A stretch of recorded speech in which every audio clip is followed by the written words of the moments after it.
Hello viewers, अस्सलाम वालेकुम। कैसे हैं आप लोग? उम्मीद करता हूँ खैरियत से होंगे। मेरा नाम सुफियान है और हम ये जो सीरीज बना रहे हैं ये कॉर्पोरेट टैक्स के ऊपर है। आज इसका हमारा 14th लेक्चर है जो कि बेस करता है एफएक्यूज और रियल बेस सिनेरियो के ऊपर। आज के लेक्चर में हम देखेंगे कि फ्रीक्वेंटली आस्क्ड क्वेश्चंस कौन से होते हैं, ठीक है, बिजनेसेस के लिए, फ्रीलांसर्स के लिए, कंसल्टेंट के लिए। फिर हम चलेंगे रियल बिजनेस बेस्ड जो सिनेरियोज हैं उनके ऊपर। तो आइए आज का लेक्चर शुरू करते हैं। और एक चीज मैं बताता चलो, ये आज हमारा सेकंड लास्ट लेक्चर होगा।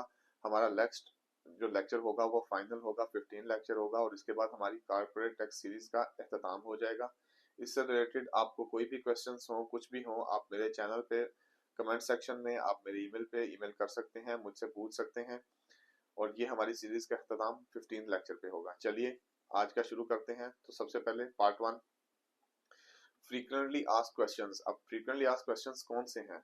सबसे पहला क्वेश्चन जो मोस्टली पूछा जाता है, do I need to register for corporate tax if my profit is below 375,000।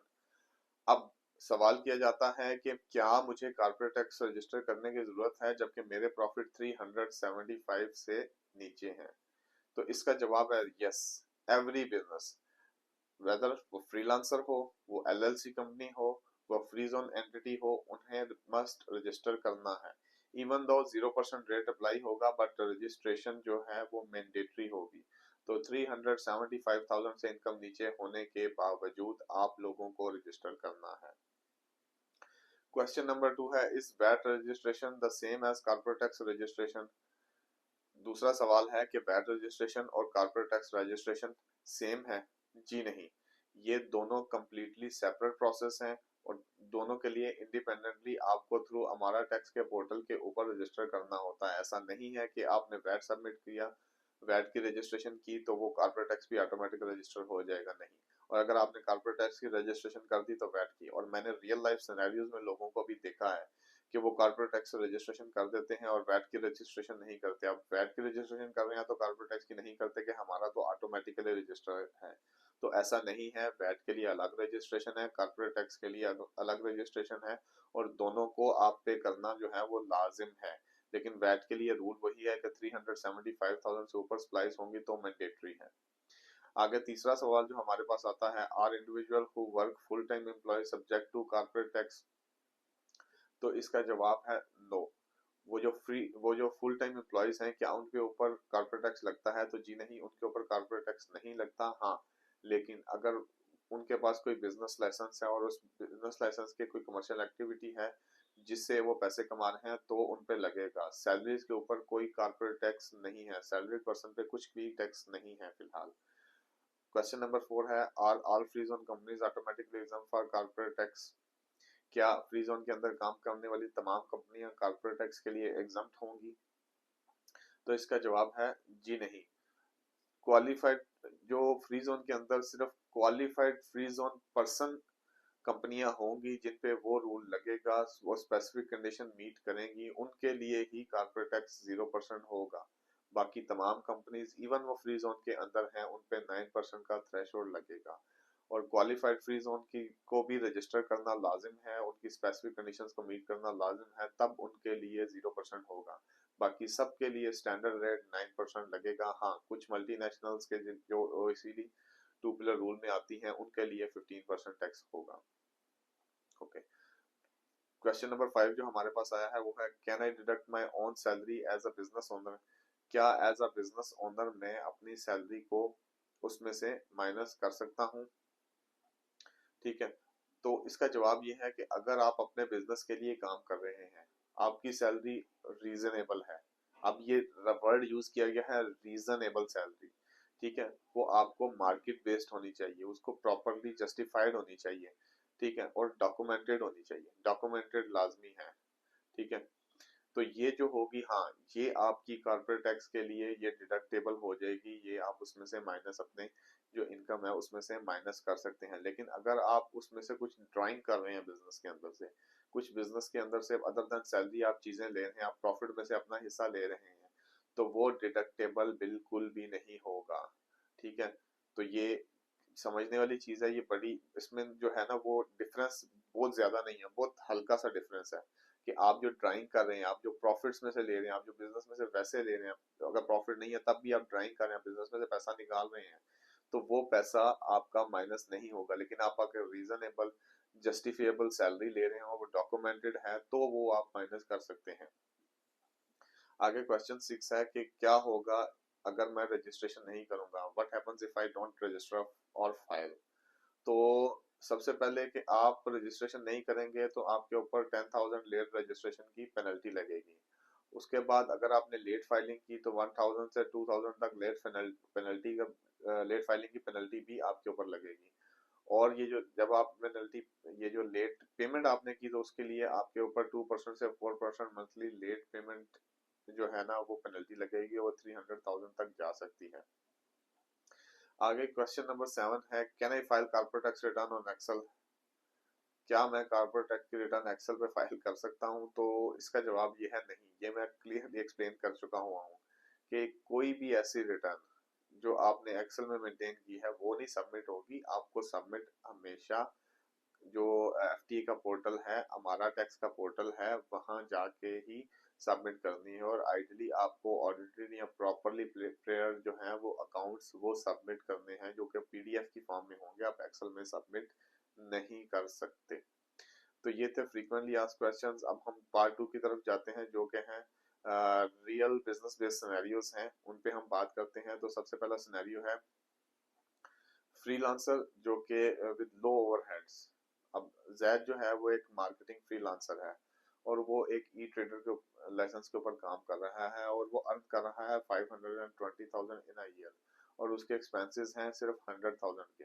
तो 520,000 में से जब आप 100,000 माइनस करेंगे तो उसका नेट प्रॉफिट 420,000 आ जाएगा। अब कॉर्पोरेट टैक्स जो पेएबल है वो 9% पेएबल है, लेकिन वो थ्रेशोल्ड आपको उसमें से माइनस करना है। अब जैसे 420,000 है, इसमें 375,000 पे 0% है, इसलिए वो आप इसमें से माइनस कर देंगे। तो बाकी जो बैलेंस बचेगा उस बैलेंस के ऊपर आपको वो बैलेंस कितना होगा, 25 प्लस 20 42,000 के ऊपर 9% लगा के 4050 जो आपका निकलेगा वो आपका पेएबल होगा। तो जैद को रजिस्टर भी करना है, एनुअली फाइल भी करना है और पे भी करना है 4,050 की जो टैक्स लाइबिलिटी है। अब दूसरा सिनेरियो लेते हैं। दूसरा सिनेरियो है कोई छोटा सा कैफे है दुबई के अंदर, समझ लें लैला के नाम से एक छोटा सा कैफेटेरिया है दुबई के अंदर, जो कि एनुअल रेवेन्यू जिसका है 1 मिलियन और जिसके एक्सपेंसेस हैं 700,000 के। अब जो 700,000 है, अब इसका नेट प्रॉफिट जो है ना वो 300,000 है। नेट प्रॉफिट 300,000 है जो कि थ्रेशोल्ड जो हमारा 375,000 है उससे नीचे है। अब 375,000 से नीचे होगा तो इसकी जो कॉर्पोरेट टैक्स की ड्यू लाइबिलिटी है वो तो जीरो निकलेगी, लेकिन इसे रजिस्टर करना है, इसे फाइल करना है, इसके कंप्लायंस है, ये कंप्लाई करना है रूल के अंदर, इसको फाइलिंग करनी है रजिस्ट्रेशन के बाद, पेमेंट बेशक जीरो है। अब तीसरा हम देखते हैं सिनेरियो, कोई फ्री जोन कंपनी है ट्रेडिंग जो ऑनलाइन ट्रेडिंग कर रही है। हम एग्जांपल लेते हैं टेक्नोवा कोई कंपनी है जो कि रासल हेमा फ्री जोन के अंदर सॉफ्टवेयर सेल करती है ग्लोबली। अब उसका रेवेन्यू है 800,000 और उसका नेट प्रॉफिट जो आता है वो 600,000 है। अब क्योंकि ये एक्सपोर्ट कर रहा है और ये क्राइटेरिया मीट कर रहा है क्वालिफाइड फ्री जोन पर्सन का, तो क्वालिफाइड फ्री जोन पर्सन का जो ये क्राइटेरिया मीट कर रहा है उसके लिए इस पे लगेगा 0% टैक्स। लेकिन अगर ये उसमें से कुछ पार्ट मेनलैंड को प्रोवाइड कर रहा है, लेकिन उस पे भी डिमिनिश का रूल लगेगा कि वो भी लेस देन 5% उसकी टोटल सेल का होना चाहिए। अगर वो उस डिमिनिश क्राइटेरिया के ऊपर चला गया तो उसकी ये जो एग्जाम 0% है ये भी खत्म हो जाएगा, ठीक है। और उसको टोटल इनकम के ऊपर बिना किसी थ्रेशोल्ड के टोटल इनकम के ऊपर 9% कॉर्पोरेट टैक्स देना पड़ेगा। लेकिन अगर उसकी वो जो मेनलैंड को सेल्स हैं या यूएई के अंदर सेल्स हैं वो 5% से नीचे चली जाती हैं, ठीक है, 5% से नीचे रहती हैं और ग्लोबली जो है वो मोर देन 95% है, तो जो इनसाइड मेनलैंड है सिर्फ उसके ऊपर ही 9% उसको कॉर्पोरेट टैक्स पे करना होगा, बाकी सारी इनकम जो है वो 0% पे होगी। अब हम सिनेरियो नंबर 4 लेते हैं, एज अ मेनलैंड कंपनी जो कि लॉसेस के साथ है। तो कोई कंपनी ले लेते हैं जैसे कि एबीसी लिमिट है, उसको नेट जो है ना वो नेट लॉसेस हुए 100,000 के इन 2024 और 2025 में उसको 500,000 का प्रॉफिट हुआ, तो वो क्या करेगा, वो लॉस कैरी फॉरवर्ड करेगा 100,000 का। लेकिन मैंने आपको पहले रूल बताया था कि कैरी फॉरवर्ड करने के लिए उसे सब वो सिर्फ 75,000 of current year net profit ही अपने जो लॉसेस हैं वो फॉरवर्ड कर सकेगा। अब 500,000 का हम जब 75% लेते हैं तो वो 100,000 की अमाउंट से ऊपर चला जाता है, तो इसका मतलब है वो पूरा 100,000 कैरी फॉरवर्ड कर सकता है।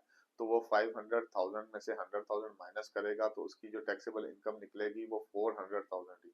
अब 400,000 में से वो 375,000 करेगा माइनस, और जो बाकी बचेगा 25 के, उसके ऊपर वो 9% जो कि 2250 का टैक्स पे करेगा।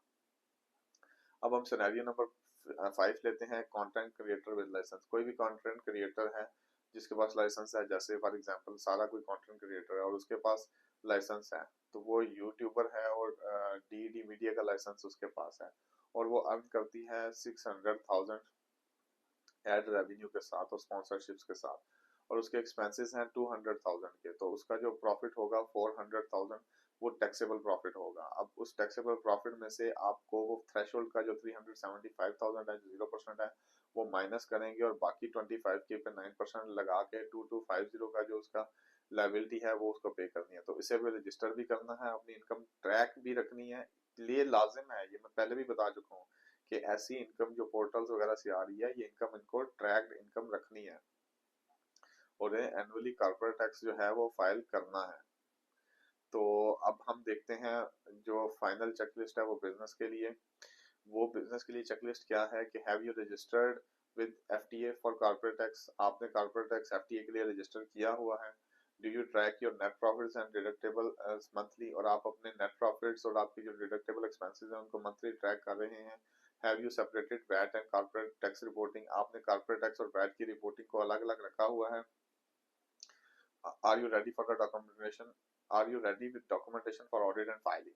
आपने अपने डॉक्यूमेंट्स ऑडिट और फाइलिंग के लिए अलग अलग रखे हुए हैं। ये वो चेकलिस्ट है जो आपने हर बिजनेस ने अपने लिए देखनी है। इसको देखना है कि क्या ये चीजें हम कर रहे हैं, अगर आप ये चीजें कर रहे हैं तो बेहतरीन, अगर नहीं कर रहे तो आपको ये चीजें प्रॉपरली करनी है।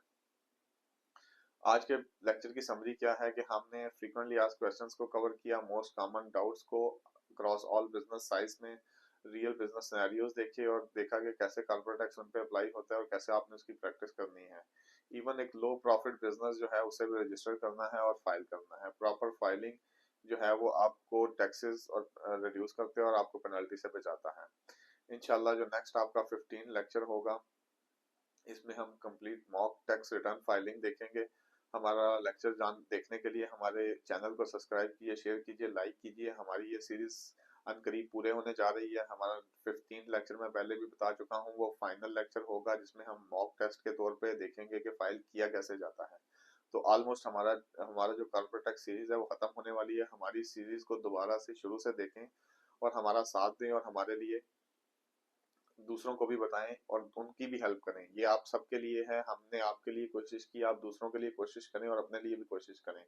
कॉर्पोरेट टैक्स को बेहतर तरीके से समझें। टाइम लाइन बहुत शॉर्ट हो गई है, बहुत कम टाइम रह गया है फाइल करने के लिए। इस पूरे लेक्चर को देखें, फाइल करने का तरीका देखें, समझें और अपना कॉर्पोरेट टैक्स फाइल करें। और हमें सपोर्ट करने के लिए हमारे चैनल को शेयर करें, लाइक करें, सब्सक्राइब करें। और हमसे किसी भी क्वेश्चन के लिए आप कमेंट्स में भी पूछ सकते हैं। आप मेरा ईमेल आईडी जो कि हर एक लेक्चर में नीचे दिया गया है, sufyanschannel@gmail.com, इसमें आप मुझे ईमेल भी कर सकते हैं और मुझसे सवाल पूछ भी सकते हैं। दोबारा मुलाकात होगी नेक्स्ट लेक्चर में। दुआओं में याद रखिएगा। अल्लाह हाफिज।